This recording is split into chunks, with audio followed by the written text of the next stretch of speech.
खूनी कुआं। सीमा गर्मियों की छुट्टियों में अपनी नानी के गांव आई थी।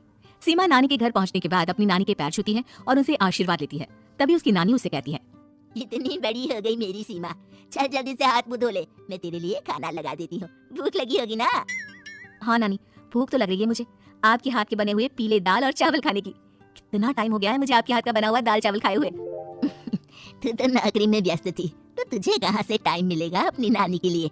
और जब इतने टाइम बाद आई है तो ज्यादा टाइम के लिए रुक कर जाएगी तू। हाँ हाँ नानी, इस बार पूरे 2 महीने के लिए आई हूँ।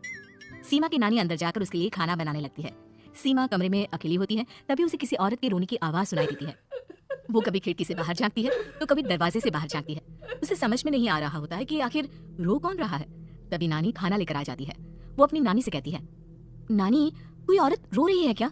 मैं जब से यहाँ आई हूँ तब से मुझे यहाँ किसी औरत की रोने की आवाज आ रही है। हे भगवान, कहीं ये वही तो नहीं? बोलो ना नानी। अरे कोई नहीं रो रहा, ये तेरे मन का वहम है। और तू ना अब खाना खा ले, ज्यादा यहाँ वहाँ की बातों में ध्यान मत दिया कर। जल्दी से खाना खा और फिर मेरे साथ आ जा मेरे कमरे में, दोनों बैठकर खूब सारी बातें करेंगे। ऐसे ही अगले दिन सीमा अपनी नानी के साथ गांव के बाजार जा रही होती है। उसी रास्ते में फिर से किसी औरत के रोने की आवाज आती है। वो अपनी नानी से कहती है, अरे नानी, क्या सच में तुम्हें अभी भी किसी औरत की रोने की आवाज नहीं सुनाई दे रही? मुझे किसी औरत की बहुत बुरी तरीके से रोने और चीखने की आवाजें आ रही हैं। मैं बहुत परेशान हूँ नानी, आखिर ये कौन है? मुझे लगता है कि सीमा को शहर भेज देना चाहिए, यहाँ रहना उसके लिए ठीक नहीं। नानी बोलो ना, आप चुप क्यों हो जाती हो? सीमा तू घर चल, मुझे तुझसे बहुत जरूरी बात करनी है। नानी सीमा को घर ले आती है और सीमा से कहती है, सीमा कल सुबह तू शहर वापस चली जाएगी। अरे अचानक, आखिर क्या बात है नानी? आप मुझे ऐसे जाने को क्यों कह रही हो? मैं बस जो कह रही हूँ उस पर ध्यान दे। तू कल सुबह यहाँ से चली जाएगी, और ये बात मैं कोई मजाक में नहीं बोल रही। तू कल जाएगी तो मतलब जाएगी। अरे नानी, चली जाऊंगी मैं, ठीक है, पर आखिर बात क्या है ये तो बता दो। मम्मी से कोई बात हुई है या फिर मुझसे कोई गलती हुई है जो तुम मुझे अचानक से जाने के लिए बोल रही हो? देख सीमा, रात बहुत हो चुकी है और मुझे इस बारे में कोई बात नहीं करनी। चल अब चल के मेरे साथ सो जा, सुबह की बस पकड़कर तुझे शहर भी तो जाना है। सीमा को अपनी नानी का ऐसा व्यवहार देखकर बहुत ही अजीब लगता है। उसे कुछ समझ में नहीं आ रहा होता है कि आखिर उसकी नानी उसे अचानक से गांव छोड़कर जाने के लिए क्यों कह रही है।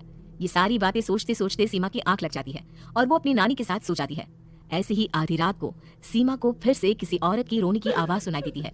वो उस औरत की आवाज सुनकर बार बार करवटें बदल रही होती है और तभी उसे सपने में भी एक अजीब सी औरत की परछाई दिखाई देती है, जो इतना चीख चीख कर रो रही होती है कि सीमा डरकर उठ जाती है। वो पूरे पसीने पसीने हो रही होती है। वो अपने आसपास देखती है तो घर में बिल्कुल शांति का माहौल होता है। सीमा घबरा जाती है। वो अपनी नानी को जगाने की कोशिश करती है मगर उसकी नानी नहीं जगती। सीमा को फिर से उस औरत की रोने की आवाज सुनाई देती है। आखिरकार सीमा अपने आप को रोक नहीं पाती और वो घर का दरवाजा खोलकर बाहर निकलती है। आखिर ये माजरा क्या है? आज तो मैं पता करके रहूंगी। अब आवाज का पीछा करते हुए सीमा आधी रात को गांव की चौपाल के पास बने कुएं के पास पहुंच जाती है, जहां कुएं की चारों ओर बेड़ियां लगी होती हैं। उन बेड़ियों में लगे हुए ताले के साथ एक लाल रंग का कपड़ा और माता रानी का कलावा बंधा होता है। उस कुएं में से सीमा को किसी के रोने की आवाज आती है। सीमा परेशान हो जाती है। इस कुएं में कौन है? कौन है यहाँ? सुनो, कौन है? कौन रो रहा है? वो चिल्ला चिल्ला कर पूछती है और साथ ही लोगों को जगाने की कोशिश करती है मगर किसी को भी उसकी आवाज सुनाई नहीं देती। अब सीमा खुद उस कुएं के पास की बेड़ियों और तालों को खोलने की कोशिश करती है और किसी तरह कुछ देर की मशक्कत के बाद सीमा उसको खोल भी देती है। और जैसे ही वो कुआं खोलकर उसके अंदर झांकती है, सीमा उस कुएं में गिर जाती है। इतने में उसकी नानी की नींद भी खुल जाती है और सीमा को पास ना देखकर नानी परेशान हो जाती है। नानी घबराकर पूरे घर में उसे ढूंढने की कोशिश करती है, जिसके बाद उसकी नानी और सभी लोग उस खूनी कुएं के पास जाते हैं और सीमा की नानी कुएं के पास खड़ी होती है। सभी गांव वालों और सीमा की नानी को सीमा की चिल्लाने की आवाज आती है, बचाओ, कोई मुझे बचाओ। मेरी बच्ची, हम आ गए, हम तुझे बचा लेंगे। नानी, मुझे यहाँ बहुत डर लग रहा है। यहाँ इंसान की कटी हुई मुंडिया, हाथ, पैर और कंकाल है और खून भी है। नानी, मुझे डर लग रहा है।